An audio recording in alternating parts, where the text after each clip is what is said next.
Chill, chill, chill.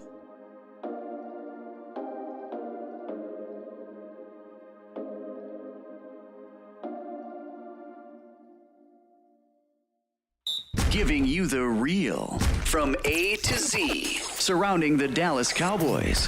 News, updates, rumors, transactions, takes, and more. So strap up, Cowboys Nation, and start your day off with A to Z Sports. Live with Will Steele. Oh yeah, Cowboys Nation. Y'all want to know how I'm feeling? This is how I'm feeling. Welcome to A to Z Sports Live, presented by Texas Family Fitness. Freeman Mazda Hyundai and Worth the Poor. I am your host, Will Skywalker Steele.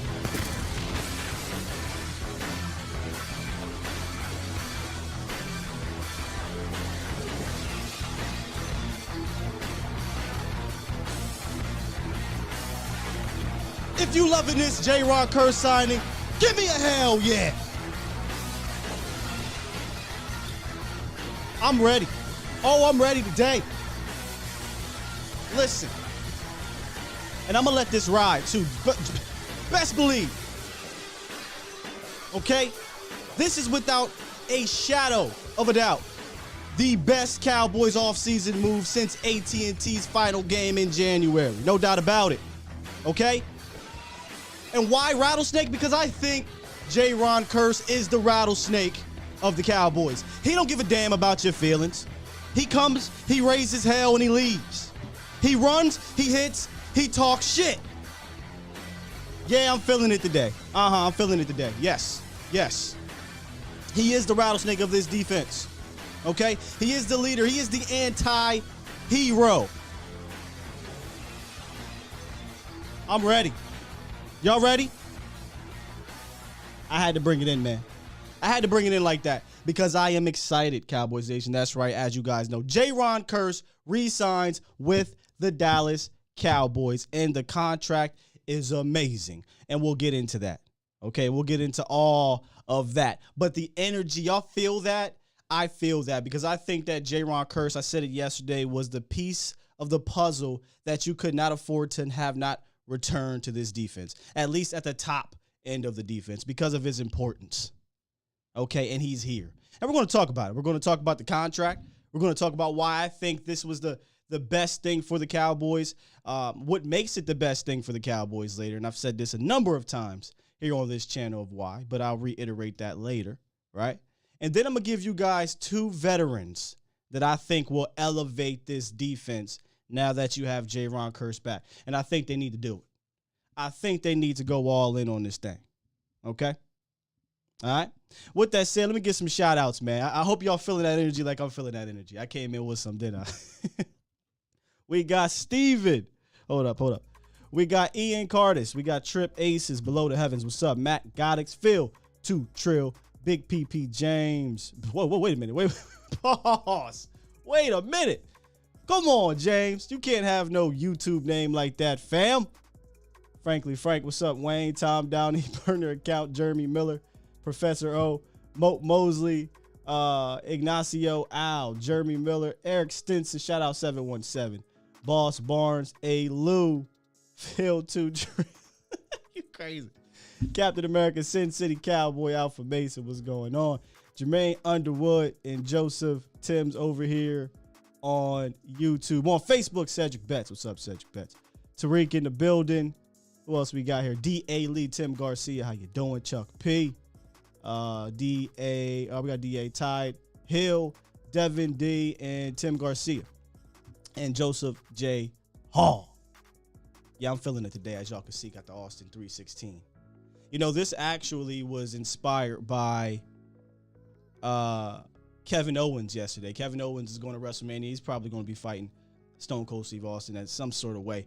I actually be there, so I cannot wait. And I said, you know what? I'm going to rock this Austin 316 this morning. All right? I'm feeling good. I'm feeling real good about this signing. So I'm going to rock this Austin 316 and bring it in with some energy. All right? Well, let's get into this roundup because there is some news that is not Dallas Cowboys news, but kind of relates around the league. And then we got a little bit of a Dak Prescott update. So let's head on over to the roundup. It's time! It's time! It's time! It's time! It's time! It is time for... It's time for the morning roundup. Round 'em up, boys. This is the morning roundup presented by Texas Family Fitness, a solution for your fitness goals. Strive for progress, not perfection. Fitness goals are accomplished with one workout, or not accomplished with one workout. Progress towards your goals with Texas Family Fitness.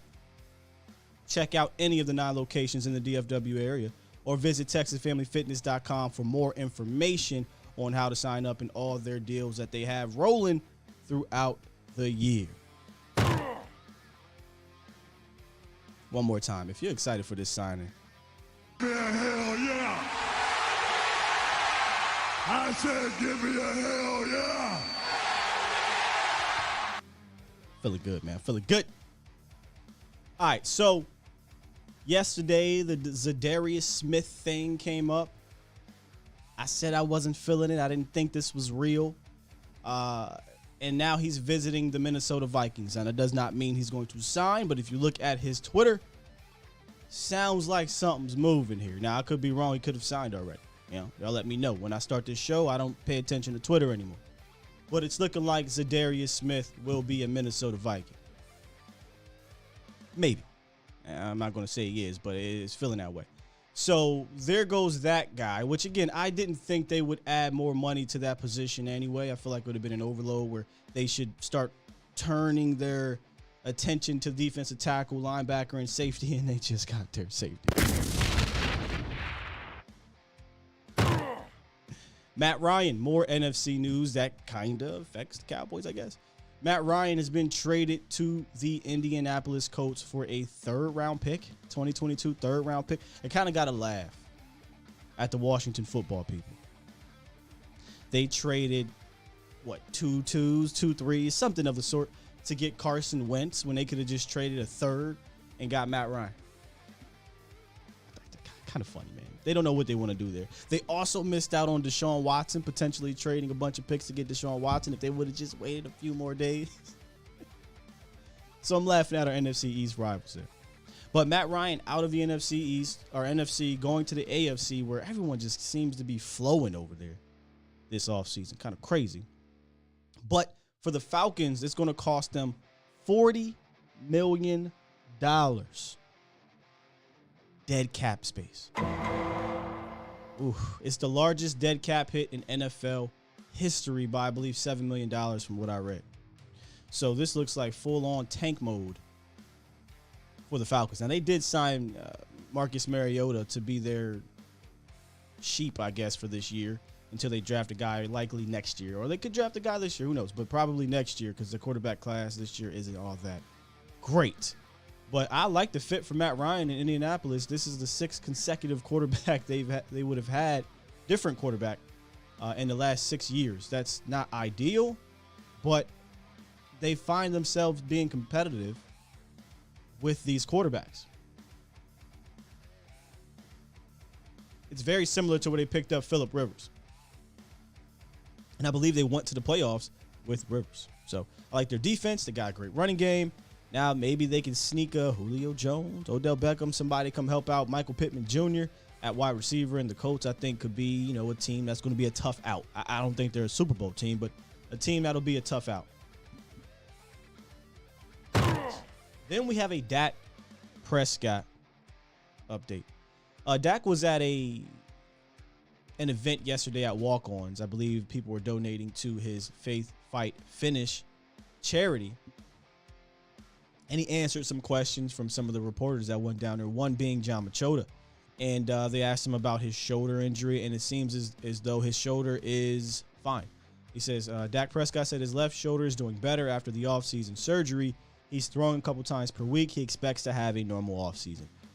When it went down, it was his off. It wasn't his throwing shoulder. It was his opposite shoulder. So that was kind of a relief, because if it was a throwing shoulder, you feel a little like, okay, what's going on here? But it wasn't. And he says it's back to normal. It was just a cleanup surgery, and he's back to throwing. It's still worth monitoring, because last offseason, he threw too much, apparently, and kind of got his shoulder a little funny, and we know how that whole thing went. So here's to hoping we have a clean, healthy off season for Dak Prescott going into the season. I think he's going to need to be able to practice in training camp, practice mini camp, get familiar with the new guys, because you got James Washington. You're probably going to get a new wide receiver in the draft, you young guys like Simi Fehoko, and you just want to reestablish that connection with your veterans. So I'm hoping and praying for a healthy offseason for Dak Prescott. And that is your morning roundup presented by Texas Family Fitness. You can call into the show too if you want. 351-999-3787, 351-999-3787 to talk about this signing. That's what today is going to be about. There's different parts of this signing that we'll get to, but I cannot explain enough or express enough how important I thought it was to get Jayron Kearse back. Truly. Kevin says, so if Smith is in, is Hunter out? I believe so. I believe Danielle Hunter is out. Again, I just don't think they're going to add more money, that kind of money, to that position, because they signed Dorrance Armstrong to that $13 million contract, and they signed Dante Fowler, which doesn't stop you from adding it, right? But I feel like that's enough of what the Cowboys do. And I don't think they should. Like, I don't think they should add another defensive end of the high variety, unless it was going to be like a Chandler Jones, but you wouldn't have got a Dante Fowler. I digress. I think they need to focus on other positions, right? And later on, I have two guys that I've talked about already, but now that you got Kearse back here, I think the two guys can elevate this defense and take it to the next level. And that's what I'm about. I'm about trying to get better, right? Like, don't get me wrong. So Give Me Cash says maybe JPP. JPP on a, vet minimum-ish deal, right? Like $4 million or so, can get cut if you don't work out, sure. But I would take that money and put it in the pie to go get a different player, is what I'm saying. I feel like they like their guy Golston, right? They re-signed Dorrance, and they brought in Dante Fowler, who, again, I said I like that signing yesterday. I think Coach Quinn can get something out of Dante Fowler to help you. So I think we should be focusing on other positions.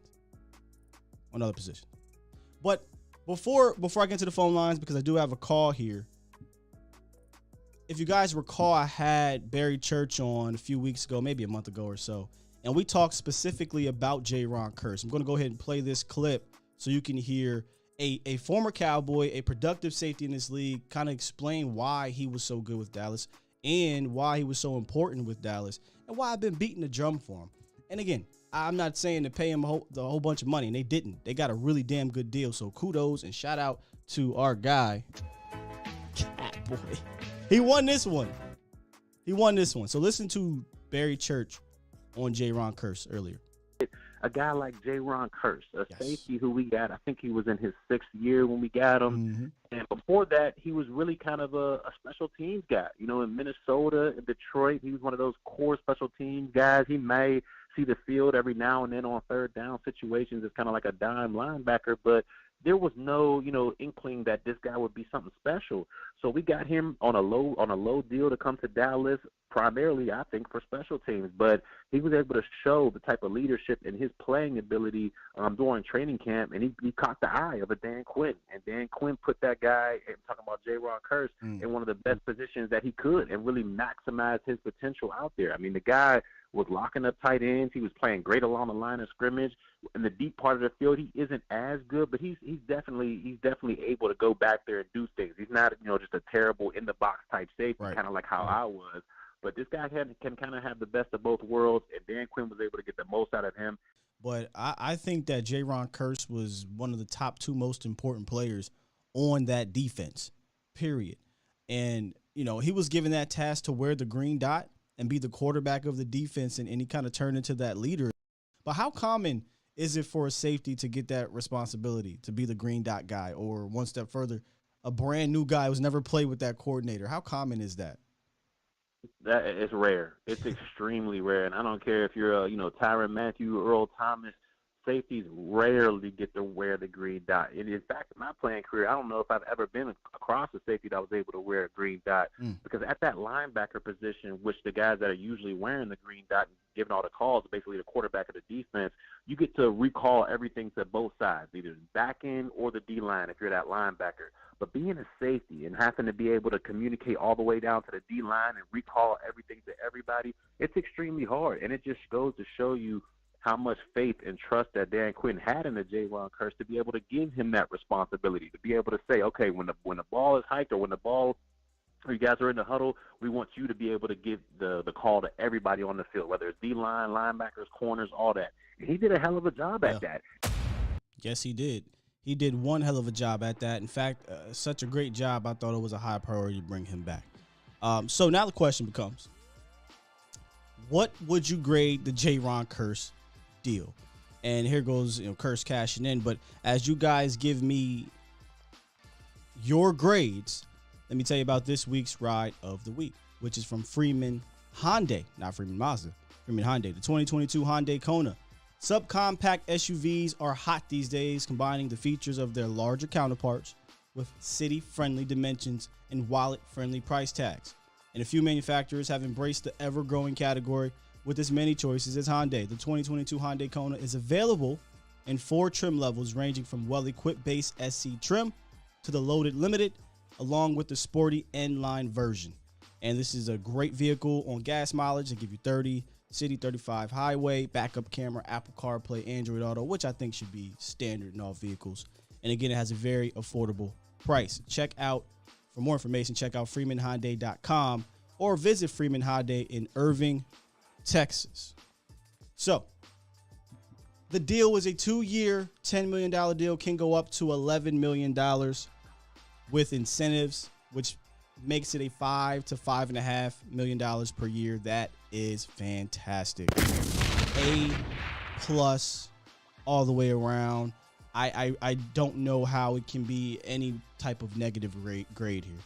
This doesn't hurt you at all. You can continue to do whatever you want to do in free agency without this contract hurting you. Let's see what you guys got here. A, B plus, A plus, A. I mean, tons of A's here. Everyone is pretty much on board with this one. A plus plus, A plus, move the meter to full tank. Yeah, if we included Jayron Kearse as a meter mover, this one moves the meter for me. And I'll explain why. My bad, y'all. I'll explain why here in a few minutes. But let's hit the phone lines. Let's get to 804 in the building. What's up, 804? Yo, what's up, Scott? This Phil from 804. What's going on with you? How you feeling? I'm good. How you feeling? Man, listen, bro. This makes me feel great for a number of different reasons, but I'm glad they got Jayron back on at least a 2-year deal. Hey, Scott, I'm already knowing. I was listening yesterday. I think you were saying it was like $7 to $8 million you was thinking he was gonna make. Yeah, I would have. When I heard you say that, I was kind of like, yeah, I would have been fine paying him the Marcus May contract, which was $7.5 million per year. I would have been fine with that. And I felt you on that, but see, I didn't think Stephen Jones was gonna go for that. That's why I was kind of like, if that's what they was gonna do, I didn't think he was gonna give you sign with it. When I saw $5 million, I was like, okay, that's all right. Yeah, it at least got to be an A, a B plus signing, because it's like he was a leader of the defense. He made plays. He could guard a tight end. He could blitz. He pretty much could do pretty much everything for real. No, you're right. Go ahead. No, I was just gonna say, like, another signing I feel like a lot of people not talking about is Malik Hooker. I feel like I don't think they're gonna re-sign KZ, so I feel like he's gonna get a lot more playing time than he did. Indeed. So, I really liked him coming out of Ohio State, for real. So yeah, I think another year, I think he'll be straight. I thought last year when we were debating Malik Hooker or DeMonte KZ, and we ended up getting both, I was all in on Malik Hooker. You know, I'm like, if we had to pick between the two, I'll take my chances with Hooker and his injuries because his talent. Now they signed both, obviously, and they both were productive for the Cowboys. But I think you got a chance to see Hooker kind of stay healthy and make some plays. Right. And now you give him the opportunity to be the guy opposite of Jayron. And I'm going to show you guys the current safety room. And I absolutely love that tandem. Yeah, I do too. I think we're good at safety for real. I think we're good at safety. I think we just need another pass rusher for real. I mean, I think Micah, yeah, we do for sure. We do need a deep tackle. But I think we do got some young defensive tackles. I think could step up in year 3, Gallimore, and I think Osa, he'll be better next year too. But I feel we need a big guy. Like I would fuck with Jordan Davis, but I feel like we could do something. Like I like Jordan Davis, but I feel like I'm good with an O-lineman. I want an O-lineman. Well, I just think we might not be able to get the one you want in the first round, but how I look at guard, because I'm pretty sure you're talking about guard, right? Yeah. I don't care if it's first or second. I just think we need to get an O-lineman first or second round. I think once you get to the third round, you're not really going to find one. I still think you can get a guard in the third that could probably come in here and compete with McGovern. At least I hope so.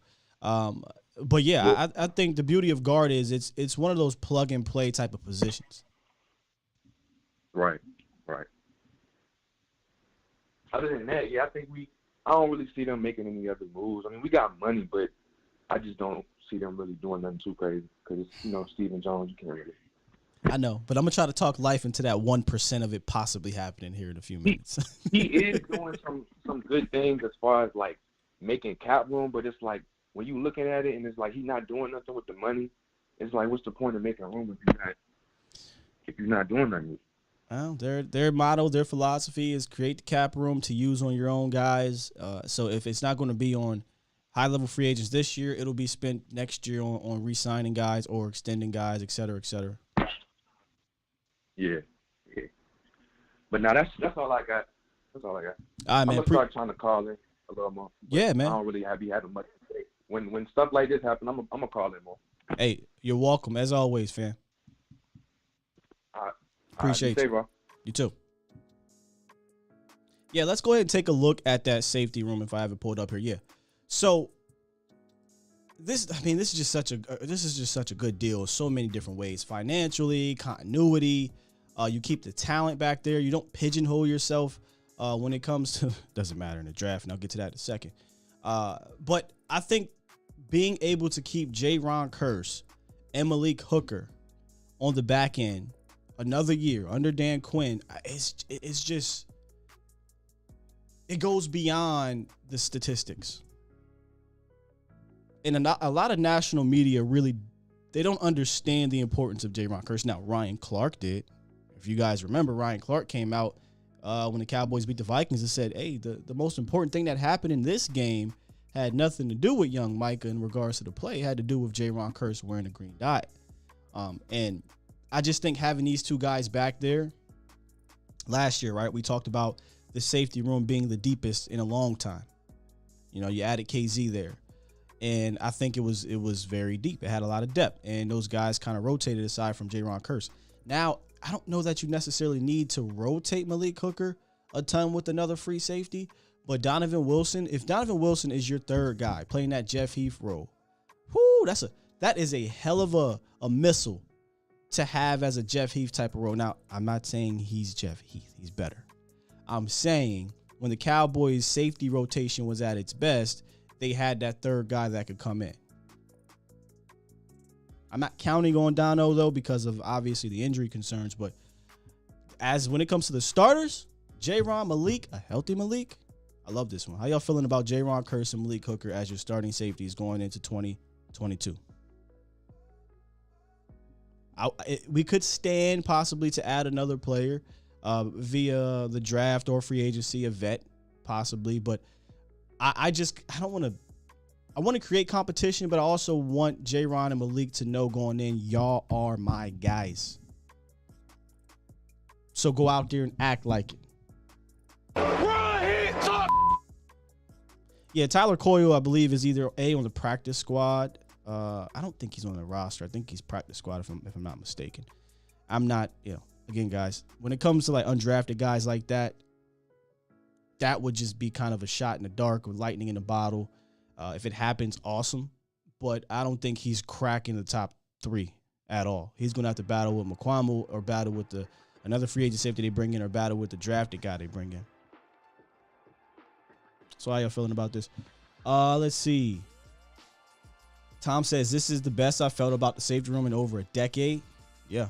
Brandon feels pretty good about it. Primetime says, I love it. Add a rookie to learn from them. Love it. Steven kicking butt. Boy, I'm curious about you, Steven. I would love for you to call in. I have questions that can't be answered via text. I truly wonder if you're related to Stephen Jones. I'm good at safety now. That's kind of how I'm feeling. Game says they're slow. I had this conversation with Matt Bowen. I really didn't have a conversation. It was just a thought that I've been saying for a while. Your safeties don't need to be blazing. If your safeties are 4-3 guys, 4-4 guys, that's an added bonus. You want your safeties to be smart because often you're going to, if you're a safety, you're going to read the quarterback, you're going to read the play, and your anticipation is much more important than your speed. Now, I'm not saying run a 4.7 or a 4.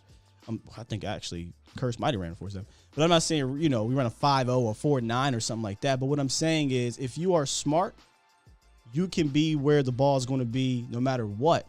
No matter if you are a slower safety. And I think just IQ is so much more important than speed. So many safeties run 4.2, or 4.3 or 4.4, and it's like, okay. And you just running fast to the wrong place. So I just believe in IQ at the safety position more than I do speed. The angles matter, right? Can you tackle? We know Jayron is one of, if not the best tackling safety in the league. Dude has missed 3 tackles last year, and he was pissed about that. So it's just a little bit more than safety. Brian Peters, a perfect example. Ed Reed was a 4 or 5 guy. Perfect example. Somebody said how fast was Woody. Woody was actually fast. Let's get to 206. What's up, 206? What up, fam? How you been doing? I'm good, man. How you? I've been doing good, buddy. Listen to your show. You're doing good. I love it. Thank you, man. How you feeling about this signing? That signing was really good. Now you got to kill a safety because he could cover and he could cover the tight end. Now you just need to get his peanut butter sandwich. Put Wagner in there. Get that D tackle, like you said, and then they're gonna sign one of them DNs. That'll be a killer defense. Yeah, that's you see that. I mean, I don't see him really doing it, but I'm gonna still, like I said, breathe life into it because at the end of the day, I'm a fan, right? And I'm gonna talk about the things I want to see, even though maybe that may not happen. But that off chance that it does happen, we will party. Trust and believe me. No, something's brewing though. You got to make that feel good, like your boy said. That feel good to make the fans shut up. He's gonna do it. Watch Big Game's talking about the shut up signing. Yeah, he's gonna do the shut up signing probably in a day or two. Might even be his day. If that dude leave Minnesota, that means he's going to the Cowboys. Smith, watch what I tell you. If Minnesota don't sign him today, I might be the only one that doesn't really listen. If he's on the team, of course he's okay. But I might be the only one that's really not trying to sign him. I'd rather sign other players. But it seems like I'm on the island with that one. Zadarius Smith. Like? I'm not. Like? Oh man, so many others. I mean, Bobby Wagner's, Akeem Hicks's, the Calais Campbell's of the world, positions you really need. That's what I want, Calais Campbell. Now, I'm thinking you might be right, Calais Campbell, and then you sign Wagner. That'll do it too. That'll do it. Just stick around. Nah, you got that. Yeah. Now the offensive line, I think it's gonna be I think between the 3, the 4, who I'm thinking. It's going to be a tackle, number 77. That guy's good. I watched his tape there in the draft. I think you were at Boston College. Oh, Zion Johnson. Yeah, him. Or it's going to be one of them D tackles for Georgia, or the linebacker, or a receiver. It's going to be one of them 5. Marv said it's going to be one of these 17 positions. Yeah. But they're going to do good in that draft. I'm not worried about that. But I think you might get your wish. I think the next signing going to be, there's going to be 2 signings. I mean, he finna knock out, block out. I'm telling you. It's going to be Wagner, and I still think it's going to be one of them DNs. Either one is good with me. But did you see his tape? That dude was a beast from Green Bay. I seen him work. I mean, just think, if you, I was telling my friend, you put the Darius in the inside with 90, and then 11 on the outside with your other boy who you just signed from Atlanta. Man, you know how much pressure that is. Again, I hear everyone's excitement about Zadarius Smith. I do. I get it. Like, when he's healthy, dude was sack machine, right? Backs worry me, so that's number one. And then I just think the Cowboys put enough resources. I'm not saying that Dante Fowler and Dorrance Armstrong are over the top resources, but I think enough resources at that spot that if they put more resources at other positions, it'll help out the Armstrongs and the Dante Fowlers of the world. So again, I'm not against it. I just think it'd be wiser to go elsewhere. Yeah. Clowney if you could, because you can get him cheap, like you said. Clowney, your boy Clay, Clowney and Wagner. Listen, I like Clowney, but again, you're getting redundant in a sense. Yeah. You know? Yeah. You know, I just use that money and go to positions that you need right now. That's all I'm saying. But we need that D tackle. I want Clay bad. That's what I want. Hey, Marv, appreciate the call as always, good brother. Let me go ahead and get back to the content, all right, brother. man. Thank you, man. All right, be safe. You too. Somebody just said something I was about to say, me too. Yeah, I would love them as well. And we definitely need a left guard. But here's what I think is the best part of this signing, Cowboys Nation. The Cowboys aren't pressured, which they hardly ever are, but to rely on the draft to replace Jayron Kearse, because I don't believe they're good at it. Talk about it a lot on this show. I always say, you know, they haven't drafted a safety higher than the 3rd round since blah, blah, blah, blah. But I'll go to the 4th just for you guys, just to show you. Maybe sometimes you have to see things as opposed to hearing it to understand just how bad or good something is. So since 2002, the year they drafted Roy Williams, the Cowboys have only drafted 4 safeties in the 4th round or higher. And that 4 comes with an asterisk because Byron Jones. I mean, we'll get to it. In 2010, they drafted Akwazi Owusu-Ansah from IUP. Shout out to IUP. Tons of my fam and friends went to IUP, PA native here. So I was rooting hard for Akwazi Owusu-Ansah. I was in school when he got drafted, and I'm like, let's go. I hope he tears it up for Dallas. Didn't work out. A couple years later, they draft Matt Johnson, a.k.a. the Unicorn, in the 4th round from Eastern Washington. They call him the Unicorn because he just never was seen on the field. Didn't work out. The following year, they drafted J.J. Wilcox in the 3rd round, a converted running back to safety. I'd argue this one worked out. He started, but he was more of a rotational guy, hard hitter. I actually enjoyed seeing him hit sometimes, but you want to talk about bad angles. Ooh, baby. He took some bad angles. He took some really bad angles. But he was never going to be your long-term solution. I think he played out his contract and went on to different spots. So I would say this kind of worked out, but not in that long-term variety. And then in 2015, and this is where the asterisk comes too, they drafted Byron Jones in the first round. But Byron Jones was a cornerback the last few years at UConn. It was a safety first, then a cornerback. Cowboys moving back to safety, and then back to cornerback. They almost ruined Byron Jones' career. So this is why I'm so excited. This is why I say things like the Cowboys need to participate in the free agency to get a safety, or the trade department, or bring back Jayron Kearse, because they, for whatever reason, it's within their DNA to not prioritize the position higher than the fourth round, higher than the third round. And really, again, we could get rid of Byron Jones because he was a corner and played his best at corner, and he was utilized wrong when he first got here. When you only draft one guy in the third round or higher since 2002, I don't think that's a McClay thing. I think that is a front office thing. Similar to the defensive tackle position, right? One tech. Similar to them spending in free agency. It's something that is ingrained in their DNA.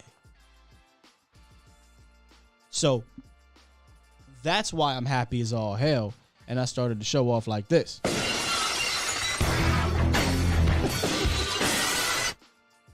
Oh, if you missed the way we came in on this show, we was hyped. We had some fun with that one. But do y'all remember these guys?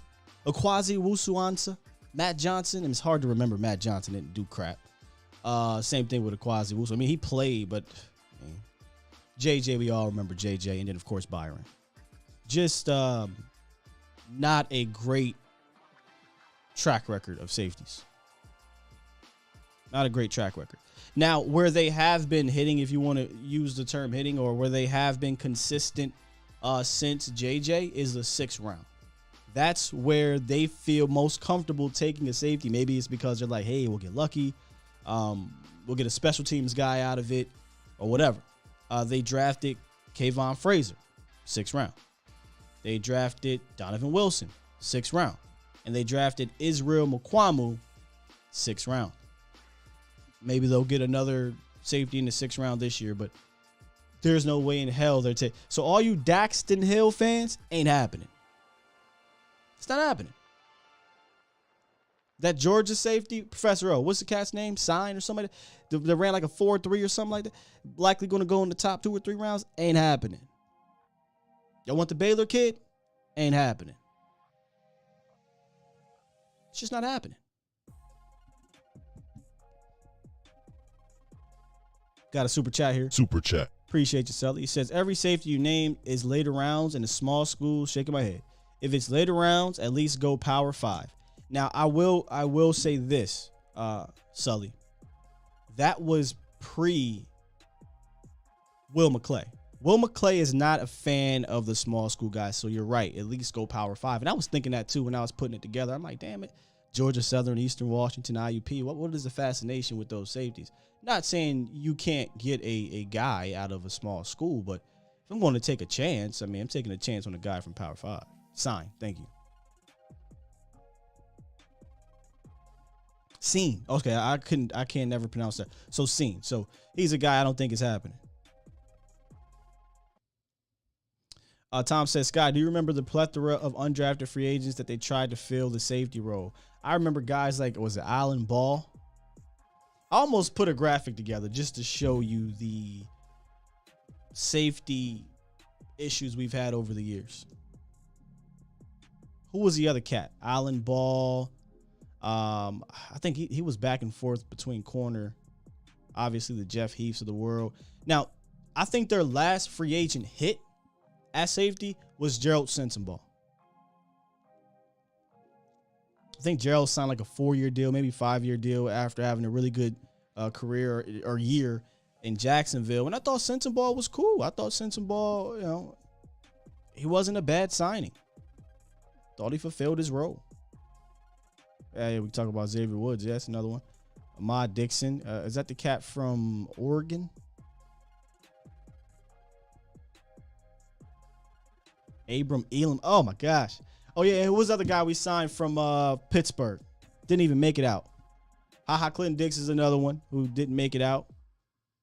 Just too many. Just too many, and they treat that position like it doesn't matter. And I'd argue if you go look at a lot of the teams that have competed in the Super Bowl, they had a guy. Now, the Rams lost their guy in Taylor Rapp, but they went and got a dude off the street who was a perennial Pro Bowler in his career, in Eric Weddle, and he got himself a Super Bowl ring. How about that? Tom wants me to do the graphic. Do you want me to be depressed, man? I'm depressing myself, man. Ain't happening. But all right, guys, let me tell you guys about Worth the Poor before we head on out of here. Take the edge off of game day. Stop by Worth the Poor Spirits and Wine in the colony of Texas. Worth the Poor is a family-owned and operated luxury liquor store with affordable prices. With a wide variety of spirit, wine, and beer samples available, making your drink choice easier than ever.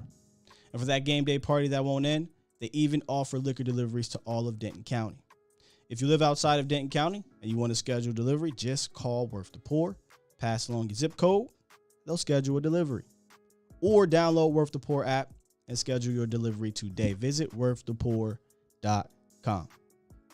Now, earlier I said I love this signing because financially it makes a lot of sense. But if you look at the contract-wise, it also keeps my man hungry. Jayron Kearse said this on Twitter. Anything short of being the best safety in the league next year ain't gonna cut it. 2 years, $10 million is enough money for him to be comfortable, right? It's enough money for him to, it's more money than he's ever made in the NFL. But it's also one of those contracts where I joked about on Friday where we had a caller that called in and said, look at the money they gave Dorrance Armstrong. You know, his ego is going to be lifted. I said, wait a minute. You want him to be a little bit hungry. And I think you can sense the hunger from Jayron Kearse. He's got something to prove. And I personally believe he is going to outplay his contract because of his versatility. Now, with that contract done, with Jayron back, I talked about this on Twitter. I brought it up here a few minutes ago with the caller. These are the guys I would bring in. See if I can get it up here. One on Twitter, and I said 2 veteran players I think would elevate this defense. And again, these aren't tricky names. This isn't something that you guys don't know. But I'm starting to put everything together here now. Now you signed your defense and you got your safety back. That's maintaining, right? Like, don't get me wrong. I'm excited to maintain our safety room. But y'all know my entire mantra this offseason has been to get better. How do the Cowboys get better now? I think we could argue that they've at least maintained where they'll be. They get better by adding better players. And my goodness, Bobby Wagner and Calais Campbell. I know.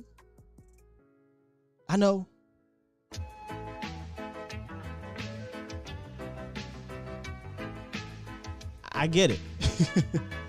Cowboys probably not going to be down with this type of thing. But again, my question becomes, do you want to get better? Do you want to win the Super Bowl or play or compete for it? This is how you compete for it. This is why. Bobby Wagner is a Super Bowl champion. He's an all-time leader. He's an all-time great. He's going to go to the Hall of Fame. And he still has juice left. He allows Micah Parsons to... Right? He allows Mike to continue to develop as a young player without putting a million things on his plate. And you still need the linebacker help. But the one position I continue to say is going unnoticed or ignored is defensive tackle. You don't have a dude there in regards to the one tech position. I do personally think that Osa Odigizua will get better. We hope that Neville Gallimore, who started off hot when he came back from his injury but kind of flamed out a little bit, will get better. I like that tandem at the 3 tech position. But I need a guy. right? I need a guy. Those dudes are still proving themselves. I need a guy. And there's two guys. Calais Campbell is my favorite one, and then there's Akeem Hicks. Give me either one of those, we throwing a party. We throwing a party. I get it. Unrealistic. Whatever. I'm breathing life into that 1%. Damn it. I'm breathing life into that 1%. We got Nacho on the horn. What's up, Nacho? I'm all jacked up. Good morning, Sky. Good morning. How you doing? I'm jacked up as well, brother. Oh, man, I felt your excitement this morning. As soon as I turned it on, I felt, man, I bet Sky's going to be really, really, really jumping, excited. And I felt your vibe. I felt your vibe and those positive energies. Yeah, absolutely. You know what? I think we've talked about it. We've alluded to it. At the end of the day, this was a very important key puzzle to our football team, specifically our defense. And I'm just elated that we signed Kearse. And obviously, it's a great, sounds like a good deal for the Cowboys and for himself. He's finally is making some money in the NFL, and good for him. Really happy. And now, I think going forward, now it's a matter of, the unique thing is that when it looked really, really bad, that it was going downhill, now it's starting to kind of get a little bit more in the middle, a little bit like, okay, we're replacing some of the, some key starters, and we're kind of getting the pieces back together. Now, there is still money. They do have availability to either do something this week, wait next week, or do what they normally do, is after the draft. Sometimes that's how we get players, right? I don't think after the draft or in 3 weeks or what have you, unless there's those top tier guys that are still not signed. But I don't think you're going to get difference makers then. You're just continuing to add lower level guys to either maintain or stay below maintaining. I told you, and I'm going to keep saying it. I'm in the business of getting better. Show me, Cowboys, you are too, right? Like, I don't care about losing players. Like, end of the day, I wanted Amari Cooper back. I'm pissed off at the compensation. Now get better. End of the day, I wanted Randy Gregory back. It didn't happen. Cool, but get better, right? Like, I'm not tied to players. I'm tied to this organization, and I want them to get better. So when we lose players, I'm not going to whine and cry about it as long as they show the attempt to get better. That's all. I love that point. Amen. Amen to that. I feel your sentiments and your passion as well. So at this point, we're listening to these rumors, right, or these potential candidates that, the Pierre Pauls, the Sedarius, obviously the Bobby Wagner, still the pipe dream. In the horizon, whether that's going to be or not be. I'm with you. Obviously I'm hearing good stuff. I'm hearing that McCarthy and Quinn are going to be going, if they haven't, or they will be going, I'm assuming, to the Georgia Pro Day. Oh, so that already happened, brother. That happened last week. Right? Is that what happened? Okay, was so I heard about that. So that's a good sign. The last time when they went, wherever they do go to whatever pro day, normally it kind of gives us a potential indication that they might be looking, at some of those players. So if that's the case, that interior line, D tackle and safety are the two key positions that we continue to not prioritize. So if we can do that through free agency, obviously, and or the draft, let's strengthen that interior line. Indeed. Into that line, right? And the idea right now that Kearse, is going to be your starting strong safety, and Malik Hooker as your high free safety. If that is the tandem going forward with whoever else, let me tell you, man, I'm all in. I like it. Hey, Nacho, I appreciate the phone call, good brother. Keep it moving here, man. Absolutely. All right, thanks, man. Cowboy Nation. Bye-bye. I'm in the chat here, and I'm gonna get the T's moving in a second. This is something you do have to kind of realize, right? And this is an interesting take here, but y'all know me, I like to have fun. Where'd it go? I think it was Danny who said it. Danny Savage. Something along the lines of, this is the Jedi mind trick that the Jerry Jones. Where'd it go? I don't know where it went, but he said this. Oh, here it is. See, this is the Jedi mind trick Jerry was doing. Are we supposed to be happy signing our own guys? Well, you got to take your wins where you can get them, Danny, with this organization. You got to take your wins where you can get them. I've said this plenty of times. I've come to the conclusion of how this organization operates, right? It's frustrating. I think the other two parts of team building, they don't do well in, or they don't do at all. It sucks, right? But if we can get a little win, right? If we can get Jayron back, I'm going to take it, at least for the day, Danny. At least for the day. Then we'll get back to being upset if the Cowboys don't do anything else to get better type thing. But I gotta take this one, man. It's been a rough offseason. Ever since the Cowboys lost to the 49ers, you lose one of your best receivers, some O-line depth, one of your defensive ends. You know, you bring back a hurt guy. It hasn't been all great. So getting Jayron back, I'm gonna take this dub. You know, I am. I thought he was very important to bring back to this team. Now, again, as I've been saying all off season, build on it. Build on it. T Smooth, what's up, man? What's up? What's up, Sky? How you doing, fam? I'm better today. All right. Did I hear you mention Akeem Hicks from the Bears is a free agent? Yes. Okay, that's somebody I would look for us to get, because it look like you said, like we won't be drafting no interior one tech in the draft, or like there's only like really two wins.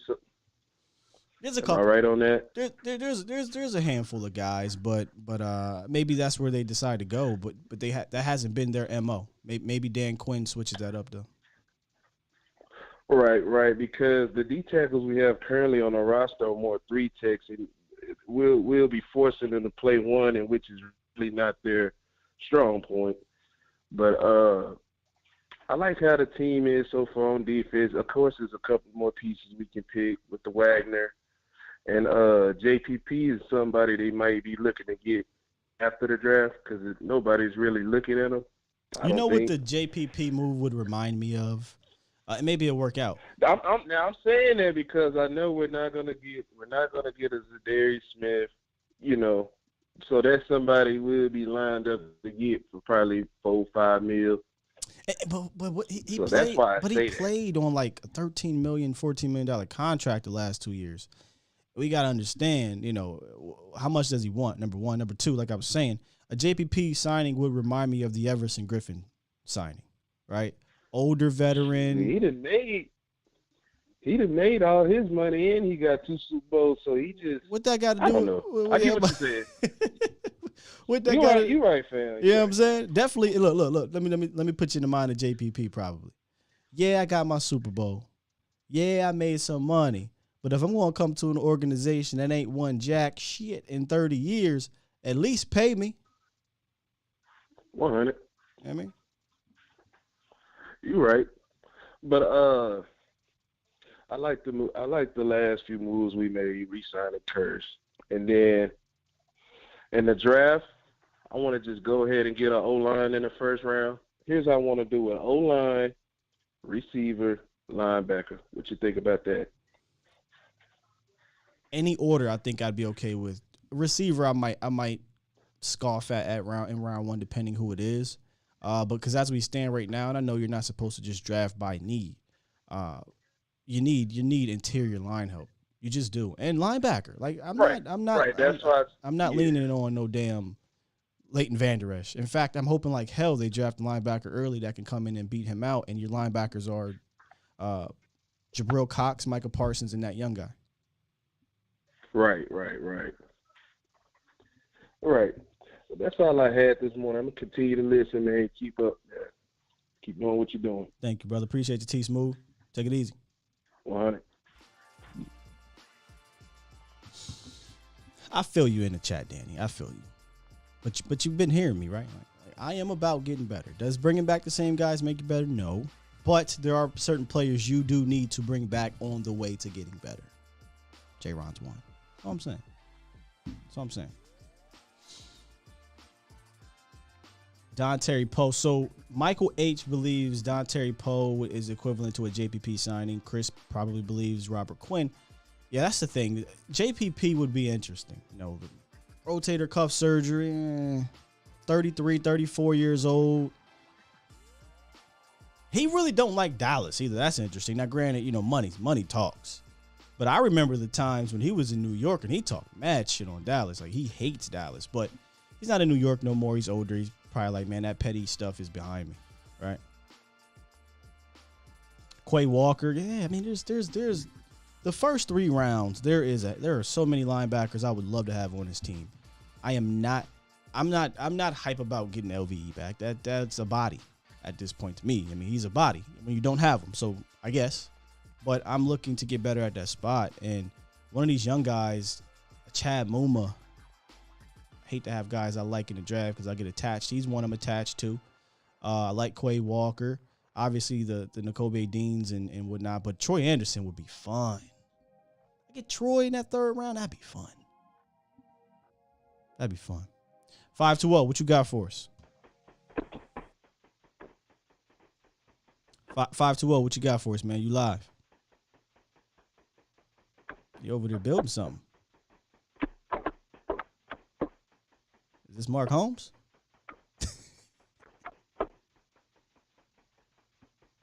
All right, 520. We'll just let you go there, buddy. 520's over there building something. Yes, y'all said y'all would take Troy Anderson. I would too. Fits the Dan Quinn mold. Do I see us trading up? We have like 25th rounders. But I think a 5th rounder in a trade up would be in the 4th round, right? Do we have some compensatory 4th round picks? Lower 4th round picks, use those 5ths to move up. If you're trading up in the 2nd or even the 3rd, you're probably going to be using some 4th rounders, some 3rd rounders to move up, maybe future picks. Hell, I mean, you got players you could trade, right? Like, it's a lot of y'all believe the cornerback room's too crowded. Let's get rid of an Anthony Brown. All right, then package that, man. Boom, move up. I don't see us moving up in a 2nd because they've done that, what, y'all, once in the last decade or so. 2014 to get, was it 14? 15. 2015 to get DeMarcus Lawrence. So, and last year they had the opportunity to move up to get their safety, quote unquote. We heard that they were interested in Trayvon Moehrig, and they only had to move up but so many spots, and they decided to just sit there. Hindsight, as we speak right now, probably should have went up and got him, or just took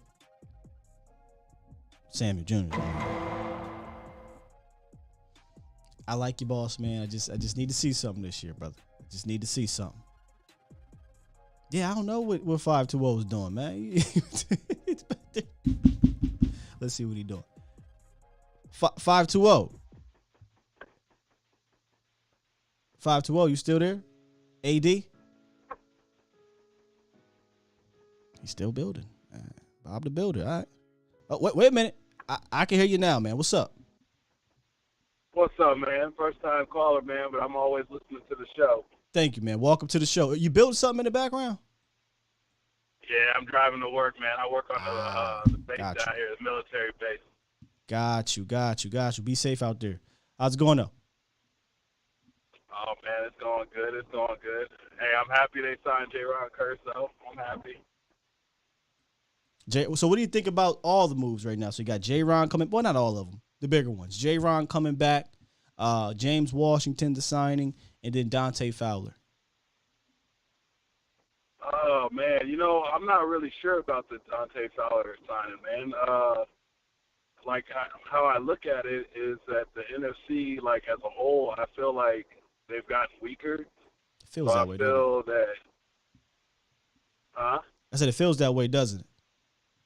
Yeah, and I feel like the Cowboys should kind of jump on that. If they're looking at the NFC as a whole, like the NFC East, man, I think that we can win the NFC East, so it shouldn't just be about winning the NFC East. Nope. I think that we should look at these other teams and say, okay, what do we need to do to maybe build up our defense? I mean, our offense is going to be what it is, but I think if we made our defense stronger, I mean, the offensive pieces will fall in place. So that's the other thing, right? Like, I'm celebrating the Jayron Kearse signing because I'm a big Jayron Kearse fan, and I think his importance is massive on this defense. But I do think offensively, we can't forget we did get worse, right? Like, we still have some catching up to do offensively. You got rid of your wide receiver. Your wide receiver room is not as good. You signed a hurt guy who's likely not going to be ready, so you could be looking at a James Washington or drafted guy being your opposite starter. You got rid of some O-line depth in Lyle Collins. So technically they're worse offensively, which is why I'm gung-ho on loading up this defense, right? Go get me these difference makers so that you're not putting all this pressure on your offense. Now, with that said, you still got, the Dax, the CDs when Lamb comes back. Schultz is here. Zeke TP. You still have enough to be a productive offense, but it's just fact. The facts of the matter are you got worse there. So if I'm going to get worse offensively, then damn it, let me get better defensively. Definitely, man. I feel like we need to load up on the defense.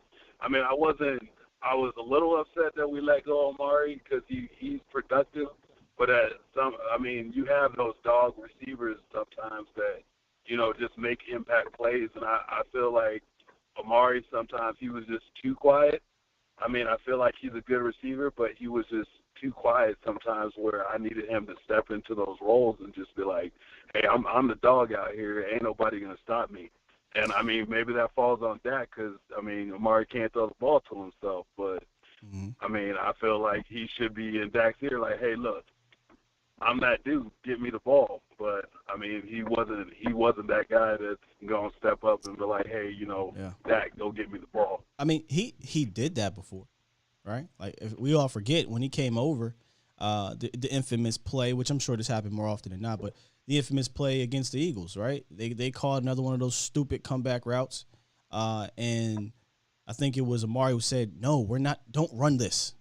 They're doing this or doing that. Just send me on a 9 route and throw it to me. And it happened, and he scored like a 60-something yard touchdown. So, he's done it, but again, that's not his demeanor. He's a silent assassin is what I call Amari. I personally don't care if he's a rah-rah, Dez Bryant, T.O., Michael Irvin type, right? I don't care about that.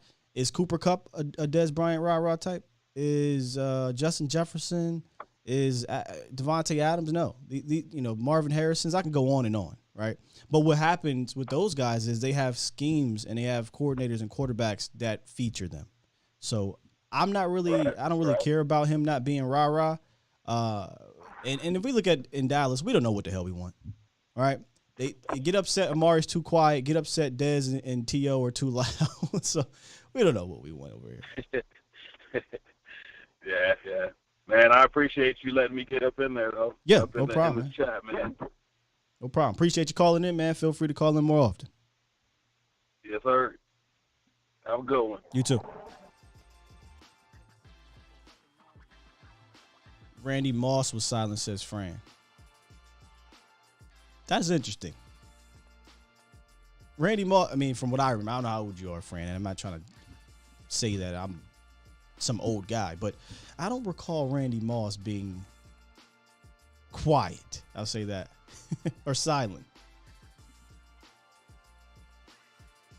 Rick, what you got for us, Rick? It's been a minute. How you feeling, man? Oh, what's going on?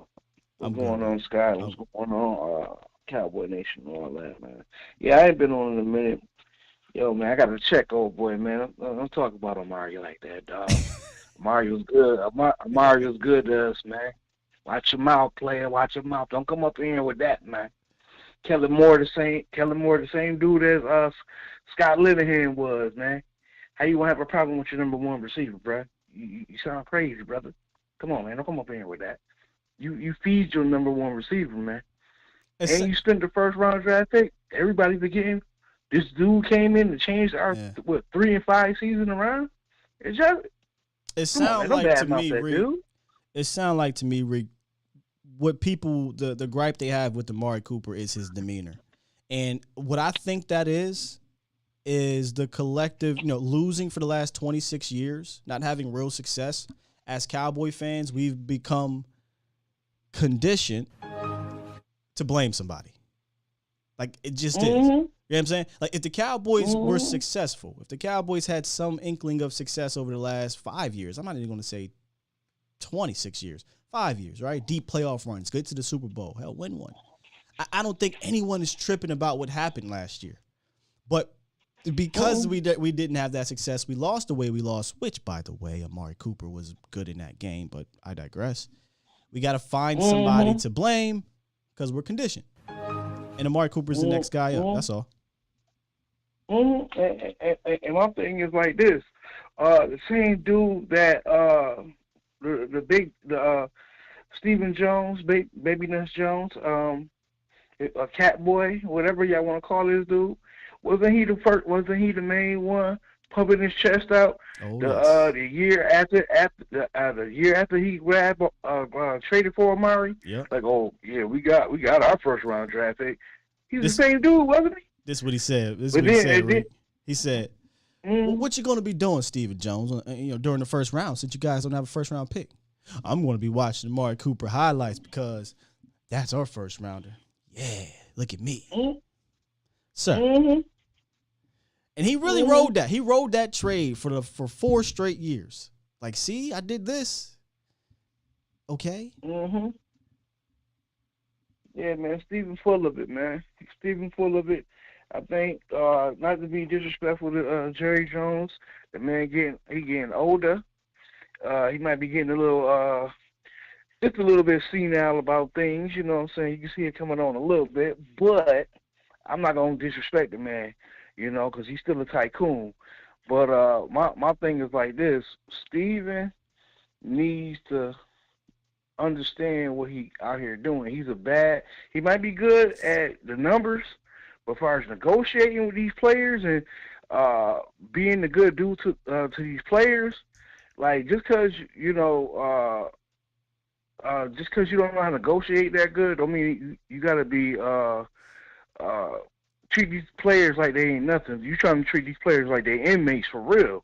Like they all the way beneath you, bro. Come on, man. Quit lowballing these dudes like that, because you're making our team and our franchise look bad to these players in the league, and people gonna be. I know they talking about you, and you leaving a bad taste in people's mouth that might want to come to this team, and that's a bad thing because they looking at it down the line like Jerry ain't gonna be here forever.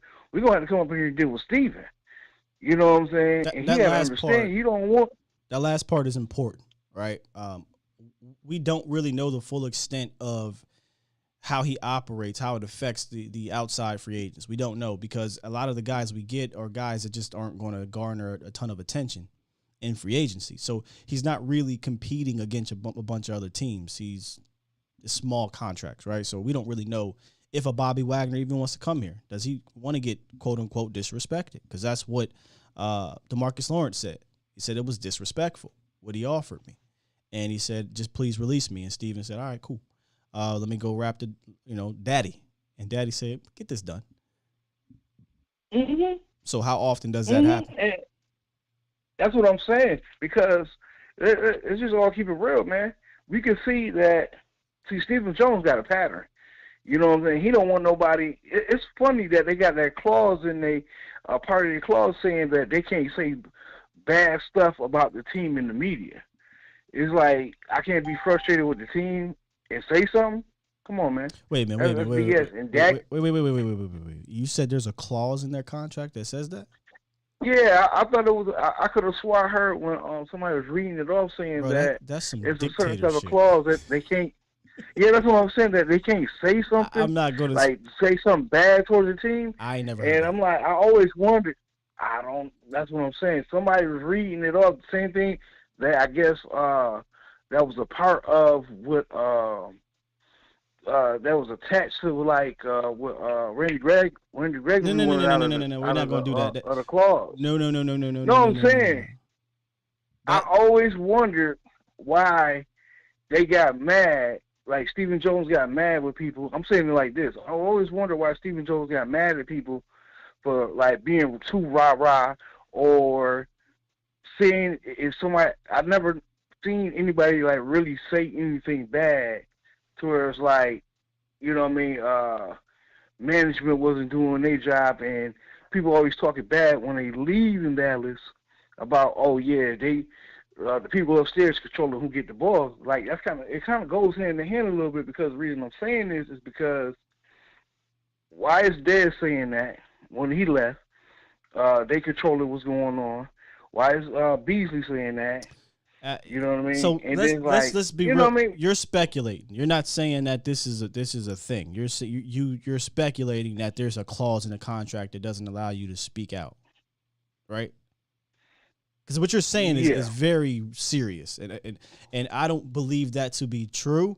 I think what it is just natural human instincts, right? Like if I work for a company and I know if I come out and speak out against said person, maybe speaking of football, I won't get the ball, right? Or they'll be upset with me. I just think it's natural stuff. I don't think if you're under contract in the middle of a season, you're going to come out and say, man, Stephen Jones sucks. Like you're not going to do that, right?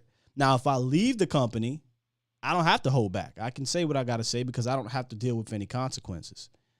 So I just wanted to get that out. I feel like Amari dealt with the consequences by coming out, because he was saying little things like, if I got the ball more, I'll be tops in the NFL. That's kind of going against what they talking about too, because they was a little ticked off with the dude. What was the consequences in season though, for him saying that? Nothing happened in season. He was going against the grain. I think he was going against the grain of what they wanted to go on, because Kellen Moore, wasn't really feeling. That wasn't my question. My question was, what was his consequences for saying that in season? Him not getting the ball, but he got it. That's what I believe. Wasn't his targets low this year? All right, I think we're going way too. So I'm trying to stay on the timeline. When Amari Cooper asked for the ball, the next game he got like 7 targets in the first quarter, and then in the playoffs he got 10 targets. Now he should have got targeted more. Don't get me wrong, but when it mattered, he did get double-digit targets in the playoffs and scored the only real passing touchdown of the game. So I don't think there was an in-season consequence, and I think the contract was built for him to get out. But I get it. The conspiracy, that whole thing of, he spoke out, that's why he's gone. I don't believe that to be. Okay. Well, my only problem with the Cowboys is like, why are we leaving bad taste in people's mouths? The people that want to come here and the people that leave here, and the Joneses are not okay. Like Steven is on this. Now that's a totally different conversation. The way the front office. That's what I'm really saying. Yeah. The front. Because our old time players was really I never heard a lot of them disgruntled with the uppers. You know what I'm saying? Like with Jerry, I never heard like Emmett and all them like, man, forget Jerry, or man, look at your owners, look at what they doing. I never really heard that from players that left this team and went somewhere else talking real bad about us. You know what I mean? So there's got to be something there. And the only reason I'm saying that is because there's too many people saying the same damn thing about the Cowboys once they leave here, or they do a negotiation, janky negotiations with them. Yeah, you know what I mean, with Steven. And Jerry got to close it because Steven don't piss these grown men off. I mean, it's clear. You know what I mean? It's like we don't want to. There's a problem in the front office. I'm not disagreeing with that. Yeah, that's all I'm saying, Scott. Because my man jumping up here talking about Amari Cooper. Watch Amari Cooper with Deshaun. I put some money on it. We're gonna see that. We're gonna be like, damn. Oh, he gonna eat. Doing that in Dallas. Because I'll put some money to Deshaun. Him and Deshaun gonna be eating because they both got something to prove. He gonna eat. Watch, see, I tell you. But that's all I gotta say, Sky. Man, yeah, man. Happy to be back with y'all this morning. Shout out Cowboy Nation. I look at things from my angle, not everybody else's angle. That's just the way I rock. But thanks, Sky, for your knowledge. All right, peace, man. Appreciate you, brother. That's what we're here for, man. All right, let me lock these up here. Gonna roll out with 989. Yeah, I try to stay away from the conspiracy things and just follow the tea leaves. It's not a shock that Coop was gone, because it was built into the contract for him to be gone. Could him having said, I don't even think he said anything crazy. That's what's wild to me. He just came out and said, I'd love to be part of it. I love to be more involved in third down in the red zone. That's not anything wild to me. So if your feelings is hurt because of that, I mean, it's just really soft. Now, could I have played a part into the thinking? Sure, I guess. Either way, I think it was, I'll use the word mistake. I think they should have kept Cooper. But if you're going to move on from Cooper, get something better than a 5th round pick. That's my whole gripe on this thing. But I definitely think he's going to ball out in Cleveland. Granted, he stays healthy, right? I think he's going to have a fantastic year. 989, what you got for us? What's going on, bro? It's Jose from Saginaw, Michigan, man. Big Jose. What's up, man? Yeah, man. I feel on that trade, man. I was so annoyed, man, with the Cooper trade. Like, I thought we could at least got a third or even got some with Jacksonville in a second. But it is what it is now. Man, I wish I see more love for Chris Olave, man. It's my kind of like pet cat in the first round. I think he can come in and bring speed. That's what we lack in his offense is speed. So he's Jose, an amazing route runner. that's my number one option at 24 that I think realistically could be there. We did a show a couple weeks ago with Foots the King. I did my top 5 players in the first round. Number 5 was Chris Olave. And this was, I think, before Coop got traded. We were kind of speculating. Yeah, I think Chris Olave would be a fantastic get because I think he can slide inside. When Michael Gallup comes back, it'll allow you to keep Lamb outside. Yeah, I think he's a day one starter. He might even run Gallup's spot, I feel, just because he's such a good route runner. You can just see his game knowledge out there. He reads defenses. He's ready to play right away. That's what I like because we lack some route running. I like CD, man. I don't know if he's worried yet, and I'm worried about, our offensive coordinators, man. They can't scheme nobody. Yeah, I think if you get him, I think your offense can still be not what it was last year, but good enough. I still believe you're downgrading from the wide receiver position, moving on from Cooper. I don't know if Chris Olave is coming in to be a Cooper right away. I agree 100%. I was all on Cooper. I was surprised to let him go, and I'm like, then I see him going to Cleveland. Now he's adjusting his contract. He did the same thing, but it is with the Joneses, man. They just have some weird ways about it. Yeah. I know, it was stupid. I didn't understand it. They valued the cap more than they valued the player. I think we talked about this before. They even valued the cap more than they valued the compensation. Yeah, it was stupid. I couldn't believe I was hearing getting rid of a 27-year-old guy in his prime. It made no sense. Who wasn't a problem? He didn't cause any riffraff in the locker room. He wasn't rah going crazy. Fix this shit, Rich. None of that. Just I remember the days when I was in high school. We had Keyshawn Johnson and Terry Glenn. We had no kind of we had some old guys. Now we got these young studs, and we're just getting rid of them. Yeah. The offense will take a small step back in that regard, but you hope that the continued development of Dak, you hope that the continued development of Kellen Moore, you hope that, from what I heard or read or whatever, Mike McCarthy is more involved. He said, I think, quote, more involved than ever in the draft. So maybe we see a heavy offense. And I think he's going to be more involved in the offense. So you just hope that natural progression can mitigate what you lose from Amari Cooper. Oh, yeah. It's going to be a team effort. Like I said, my dream scenario is going to Olave and then going guard in the second round. One of the guys from Kentucky, one of the big body. We need some strength in the O-line because Connor wasn't having it. Yeah, I think he can step right in. Brings power that we can run the Zeke and big boy. Power, use them both. That Kennard kid is a mountain. He's huge. Yeah, he's like Larry Allen type. He can step right into day one starter. We can get 3 starters in the first 3 rounds. That's all it's about to me. And the other rest is just, you can say, icing on the cake.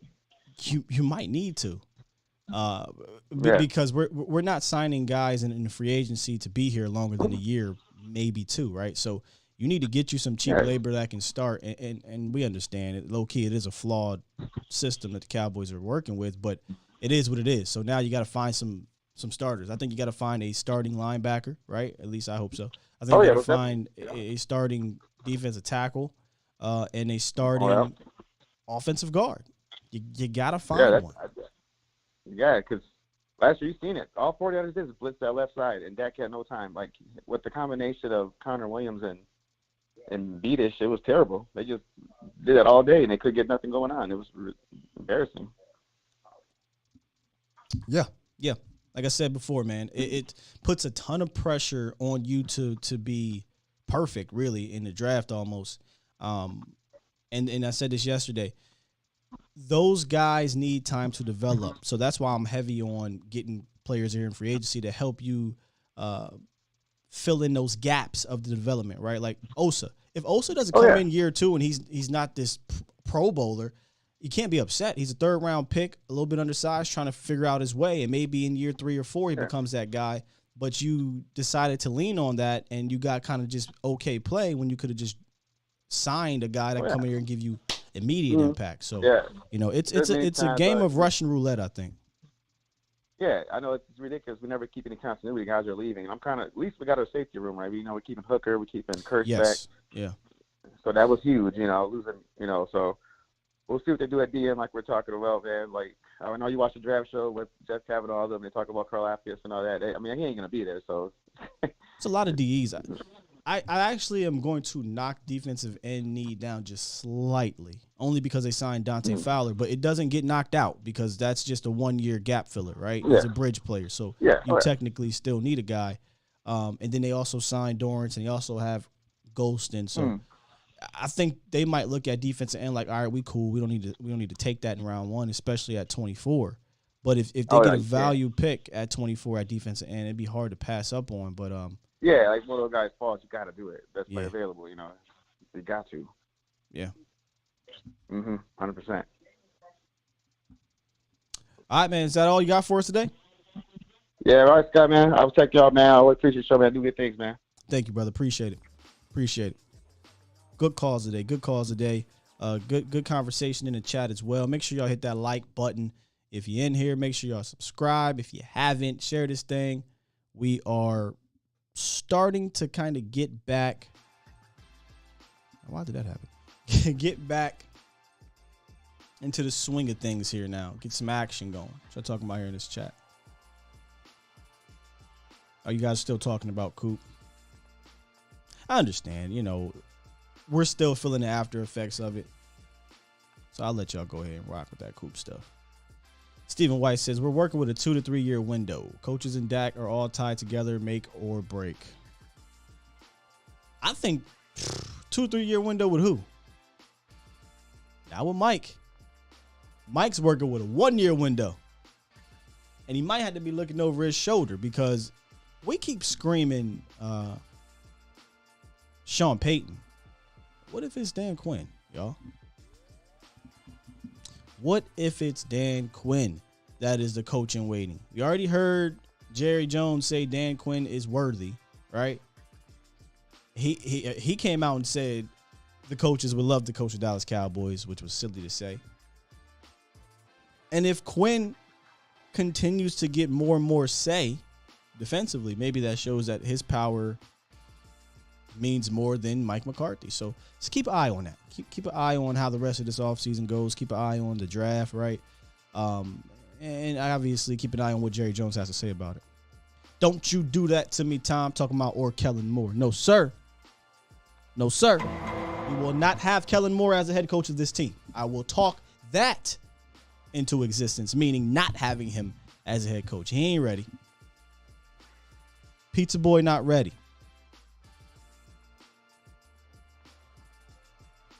Hey, CT Maddenhead, did we talk on Friday? Didn't you say you had a Madden tournament? How did you do, man? Let us know. Michael H says, let's not forget Parsons at defensive end.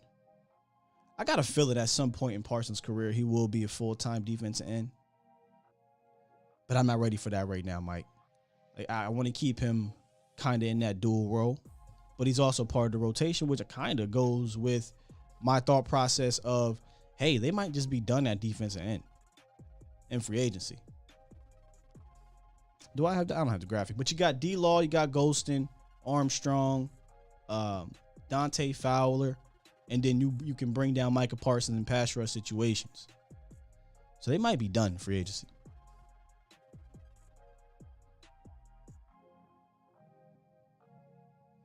Where you at? CT Mad Hit? I want to know how you did. Tom said, Scott, you must admit this is eerily similar to how the Jason Garrett era started. In regards to Kellen Moore, absolutely. We talked about that at the very end of the offseason, maybe even during the season, where, they hired the offensive coordinator before the head coach, Jason Garrett, Kellen Moore, right? He kept Kellen Moore in-house like he kept Jason Garrett in-house. It's the trajectory is almost the same, right? And then you got a coach who's on the hot seat. Think about it. Let's just be real here. Mike McCarthy's on the hot seat. And Coach Cupcake, and I hate to do that, that's messed up, but Wade Phillips was on the hot seat in 2010. Got here in 2007, great year. 2008, missed the playoffs. 2009, won a playoff game for the first time. Expectations were great in 2010 because they won a playoff game for the first time in forever. And then he starts off, 1-7, something like that? 1-5 or whatever. Well, it was bad. And I think it was 1-7. And then he gets fired. And they elevate the offensive coordinator, Jason Garrett, who is Jerry Jones's, I call him, stepson. So, yeah, it feels very similar. But I got to go back and look at the staff. I don't know if there was a Dan Quinn on staff. Y'all can help me out. I don't know if it was a Dan Quinn. Dan Quinn's resume, Dan Quinn's ability to galvanize his guys. I mean, let's just be real, y'all. It thwarts Kellen Moore's. It's not even close. So I think Dan Quinn would be should be the guy. Should be the guy. All right, good stuff today, Cowboys Nation. Appreciate y'all for being here. Below says, if Kellen becomes head coach, I'll lose it. If Kellen becomes head coach, I'm walking into the Star, and I'm stuttering everybody.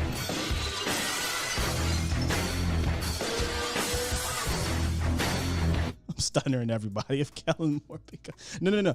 I'm going to ride down in my milk truck or whatever, beer truck. That was the milk truck was Kurt Angle, if y'all know wrestling. The beer truck, and I'm spraying everybody down there. Be damned. Rob Ryan wasn't even close to Dan Quinn. Rob Ryan wasn't even the head coach. Never was a head coach. Dan Quinn was a head coach. Dan Quinn went to the Super Bowl. Dan Quinn won a Super Bowl. He participated in 3. So I don't think there was a Dan Quinn on staff. Anyway, let me get out of here. Go look on the wire, see what's going on around the league. I'll be back tomorrow about 8:15-ish Central, right? And then later today or tonight, Mauricio Rodriguez will be on for A to Z Sports Prime Time. Stevie going to get the security. Press this button. Get out of here. But that's it, y'all. Hey, Jayron Kearse is back. It is a good day. It is okay, Cowboys Nation, to feel good today. I know it's not putting us over the top, but you got to start somewhere. Love y'all. Y'all have a good one today. Take care. Tomorrow's hump day. We'll be back and we'll have another good show. Y'all the best. We out here. Peace.